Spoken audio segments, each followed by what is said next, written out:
நம்ம புதிய பாம்பன் பாலத்தில் இருக்கோம். இப்போ புதிய பாம்பன் பாலத்தோட என்ன சிறப்பு அப்படின்னா, இது வந்து இந்தியாவில் எங்கேயுமே கிடையாது. பாலத்தை வந்து 5 நிமிஷம் 30 செகண்டில் இந்த பாலத்தை தூக்கிடலாம் by clicking of one button by operator.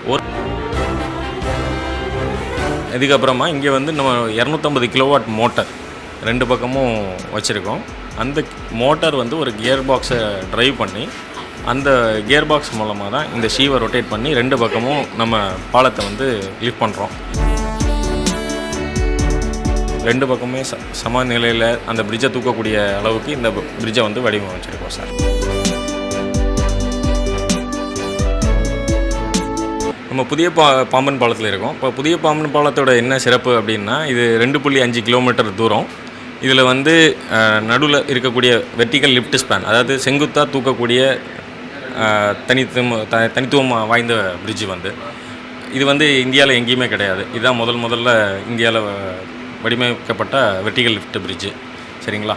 இது வந்து 72 மீட்டர் ஸ்பேன். அந்த தூக்கக்கூடிய வெர்டிக்கல் தூக்குப்பாலம் மட்டும் 72 மீட்டர் ஸ்பேன் லென்த்து. அது வந்து 17 மீட்டர் உயரத்துக்கு தூக்கும். அதாவது நியர்லி ஈக்குவல் டு அந்த ரோடு பிரிட்ஜோட பாட்டம் வரைக்கும் இந்த பிரிட்ஜும் போய் நிற்கும். ஸோ இது எதுக்காக அப்படின்னா, ஒரு பெரிய கப்பல் போகிறதுக்கு உண்டான வழியை வந்து இது ஏற்படுத்திகிட்டு இருக்கு. எஸ் சார், அதுதான் இந்த பாலத்தோட தனித்துவமானது. அது இல்லாமல் இப்போ இங்கே என்ன அப்படின்னா, பழைய பாலத்துக்கு இன்னொரு கம்பேரிசன் என்ன அப்படின்னா சார், இது வந்து வெர்டிக்கல் லிஃப்ட்டுக்கு மட்டும் இல்லாமல் மேனுவலாக அது தூக்கிட்டு இருந்தாங்க. இந்த பாலத்தை வந்து நம்ம full and full electro mechanical system மூலமாக த்ரூ கம்ப்யூட்டர்லேயே நம்ம இந்த பாலத்தை இயக்குறோம்.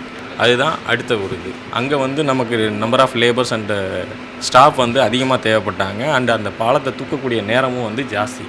இங்கே அப்படி கிடையாது. இந்த பாலத்தை வந்து 5 நிமிஷம் 30 செகண்டில் இந்த பாலத்தை தூக்கிடலாம் by clicking of one button by operator. ஒரு ஆப்ரேட்டர் மூலமாக இந்த கம்ப்யூட்டரை இயக்கும்போது அந்த பட்டன்லேயே நம்ம வந்து 5.30 செகண்டில் இந்த பாலத்தை 17 மீட்டருக்கு தூக்கிடலாம்.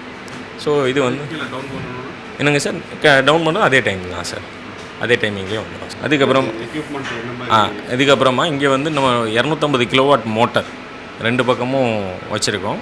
அந்த மோட்டார் வந்து ஒரு கியர் பாக்ஸை ட்ரைவ் பண்ணி அந்த கியர் பாக்ஸ் மூலமாக தான் இந்த ஷீவை ரொட்டேட் பண்ணி 2 பக்கமும் நம்ம பாலத்தை வந்து லிஃப்ட் பண்ணுறோம். இந்த டவருக்கும் அந்த டவருக்கும் வந்து சிங்க்ரனைஸ் பண்ணியிருக்கோம். So synchronise through SCADA and PLC தான்.